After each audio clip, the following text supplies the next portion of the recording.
మీ business ఏదైనా మీ ఊర్లో promotion చేయాలంటే అది సుమన్ టీవీతోనే సాధ్యం. ఇప్పుడే సంప్రదించండి. High views, welcome to Suman TV. నేను మీ తారక్. ఇప్పుడు మనం విశాఖపట్నం దగ్గర ఉన్న సింహాచలం ఏరియాలో అడవివరం అనే ఒక ఊరు ఉందండి. ఆ ఊరు దగ్గర కాలభైరవ స్వామి అనే ఒక టెంపుల్ అయితే ఉందండి. ఇది ఒక పెద్ద అడవి ప్రాంతం అండి. ఈ అడవి ప్రాంతంలో నుంచి జనాలందరూ కూడా వస్తూనే ఉంటారు. రోడ్డు మార్గం కూడా అస్సలు ఉండదు.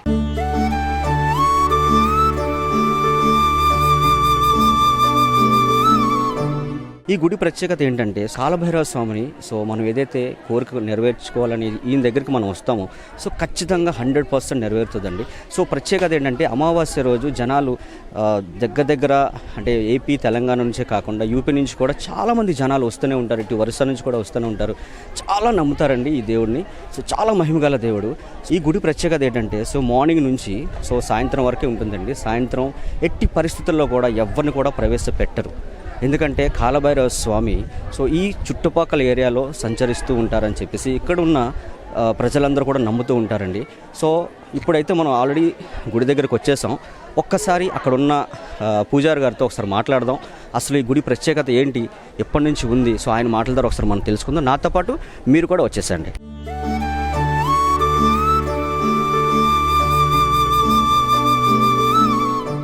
చూసారు కదండి.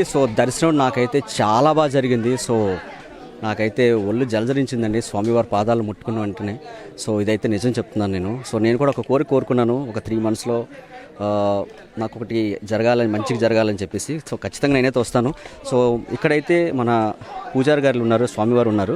ఆయన మాటల ద్వారా మనం తెలుసుకుందాం. ఆయన ఎప్పటి నుంచి ఈ గుడిలో ఆయన వర్క్ చేస్తున్నారు, ఈ గుడి ప్రత్యేకత ఏంటి అనేది ఆయన మాటల ద్వారా ఒకసారి మనం తెలుసుకుందాం. నమస్కారం గురుగారు. నమస్కారం స్వామి. శివాయ గురవే నమః. కాళకాలాయ విద్మహే మహాకాలాయ ధీమహి తన్న కాళభైరవ ప్రచోదయాతు.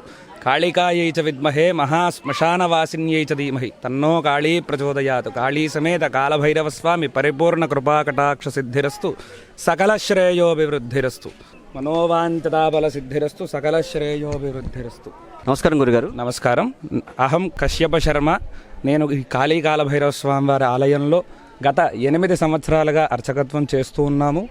మనకి ఈయన కాళీ సమేత కాలభైరవ స్వామివారు సింహాచల క్షేత్రానికి, ఆ స్వామివారి యొక్క గిరికి వెనకాతల అడివ్వరం అనేటువంటి గ్రామం దగ్గర స్వామివారికి మనకి సుమారు 2000 సంవత్సరాల పూర్వం నుంచే వెలిసి ఉన్నట్లుగా మనకి పెద్దల దగ్గర నుంచి కూడా, గ్రామస్తుల దగ్గర నుంచి కూడా, అలాగే శ్రీకాకుళం, హర్సవల్లి, శ్రీకూర్మము, తూర్పునటువంటి యాత్ర మనకి సింహాచల దేవస్థానానికి శ్రీ వరాహలక్ష్మీ సింహస్వామి వారికి కూడా ఈ శనివారము, అమావాస్య, పౌర్ణమి, శుక్రవారాల పూట యాత్ర చాలా ఎక్కువగా భక్తుల రద్దీ పెరుగుతూ ఉంటుంది.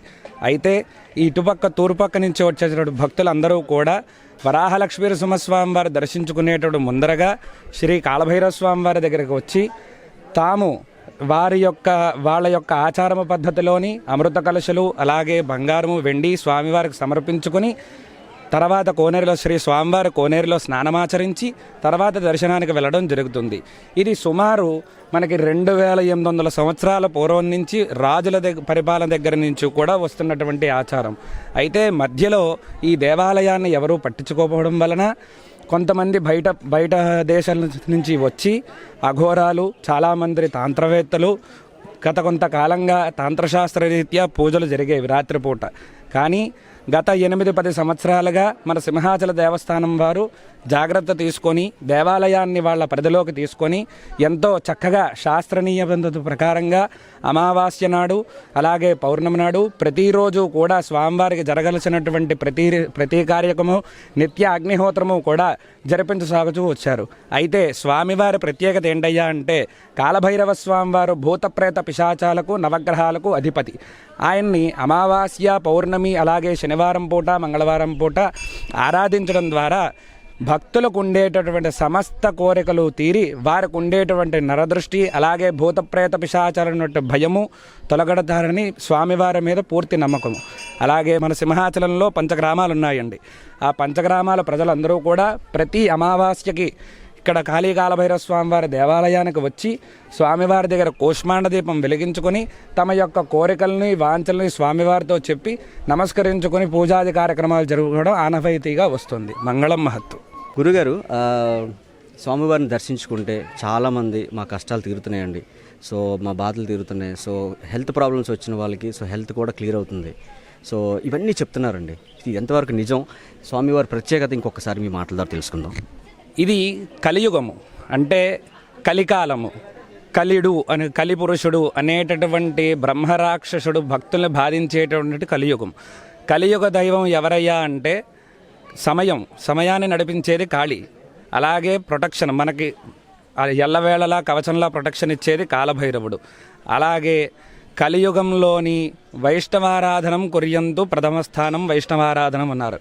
కాళీని కాలభైరవుడిని పూజించుకోవడం వలన మనకు ఉండేటటువంటి సమయానుకూల బాధలను కానీ, ఈతి బాధలు కానీ, ఈ నవగ్రహ దోషములు కానీ, నరదృష్టి అని కానీ, లేదంటే మన మీద ఎవరైనా చెడు ప్రయోగాలు చేసినా, ఈ చేతబడి, చిల్లంగి, బాణామతి ఇటువంటి చాలా రకాల ప్రయోగాలు ఉన్నాయి. కౌళాచారం అని, అఘోర తంత్రం అని, పాచికలని, రకరకాల తంత్రవేత్తలు ఉన్నారు. ఇటువంటి ప్రయోగాలన్నిటినీ కూడా తిప్పికొట్టేటటువంటి దేవత ఎవరైనా ఉన్నారంటే కాలభైరవ స్వామివారు. కాలభైరవ స్వామివారు మంత్రజపం ద్వారా, ఆయన హవనం ద్వారా మన మీద ప్రయోగించినటువంటి మంత్ర ప్రయోగాలు కానీ, మన మీద ఎవరైనా ఎదుగుతున్నారు అంటే ఈ కాలంలో 10 మంది వెనక్కి లాగడానికే ప్రయత్నం చేస్తారు. అలాగే మనకు ఉండేటువంటి నరగోల అంటే 10 మంది నోట్లో ఒకడు ఎదుగుతున్నాడు, 10 మంది మాట్లాడుకుంటే అది నరగోలే. ఆ యొక్క ప్రభావం మనకి తగ్గుముఖం పట్టి మన యొక్క కార్యక్రమాలు నిర్విరామంగా సాగాలి అంటే సమయానుకూలంగా ఆస్వాదించేది కాళీమాత. అలాగే మనకు ప్రొటెక్షన్ ఇచ్చేది, సమస్త కార్యాలని నిర్విఘ్నంగా, దాని ఎటువంటి అవరోధాలు లేకుండా, అవాంతరాలు లేకుండా కార్యక్రమం ముందు జరగడానికి తీసుకెళ్లేటట్టు కాలభైరవ స్వామివారు. అయితే ఈ కలియుగంలో కాలభైరవుడు కాళీమాతతో పాటు పరమేశ్వరుడే చెప్పాడు, వైశ్వ ఆరాధనం కుర్వంతు. వైశ్వదేవుణ్ణి అంటే మన సింహాద్రప్పన స్వామివారు దర్శించుకోవడం వల్ల భోగభాగ్యాలు, సుఖ సంతోషాలు కలుగుతాయి. అలాగే మొదట స్వామివారిని దర్శించుకొని అక్కడికి వెళ్ళడం ద్వారా వచ్చేటటువంటి ఫలితం ఏంటయ్యా అంటే మనకు ఉండేట దోషాలు ఇక్కడ తొలగిపోయి భోగభాగ్యాలు అనేటువంటి ప్రసాదించేటువంటి స్వామివారి దగ్గరికి వెళ్ళి దర్శించుకోవడం ద్వారా సంపూర్ణ యాత్ర ఇలా పూర్తి చేసుకోవడం ఆనవాయితీగా వస్తుందండి గత కొంతకాలంగా. మంగళం మహతు, లోకా సమస్త సుఖినో భవంతు, పునర్దర్శన ప్రాప్తిరస్తు, రాజద్వారే రాజముఖే సర్వదా దిగ్విజయ సమస్తు, వేదోక్తం పరిపూర్ణ సమస్తు. చూశారు కదండి, ఇప్పుడు ప్రధాన అర్చకులు గురుగారితో మాట్లాడడం జరిగింది. సో దాదాపు ఈ గుడి చరిత్ర 2000 సంవత్సరాలు దాటే కానీ లోపైతే కాదంటున్నారండి. సో ఇప్పుడైతే ఫారెస్ట్ డిపార్ట్మెంట్ వాళ్ళ అండర్లో తీసుకున్నది. సో ముందు ఇంకా డెవలప్మెంట్ చేస్తారంట గుడిని. సో వచ్చే భక్తులకి ఎటువంటి ఇబ్బంది కలగకుండా, సో ఫ్యామిలీ మెంబర్స్ కానీ చాలామంది వస్తూ ఉంటారు. సో వాళ్ళకి ఎటువంటి ఇబ్బంది కలగకుండా సో మంచి చర్యలు కూడా తీసుకుందామని చెప్తున్నారు. సో ఆయన మాటల ద్వారా మనం తెలుసుకున్నాం. సో వరల్డ్ వైజ్గా మా సుమన్ టీవీ ఎంత ఫేమస్ అయిందో, సో కాలభైరవ స్వామి టెంపుల్ అంతే ఫేమస్ అవ్వాలని మనస్ఫూర్తిగా కోరుకుంటున్నాను. నేను మీ తారక్.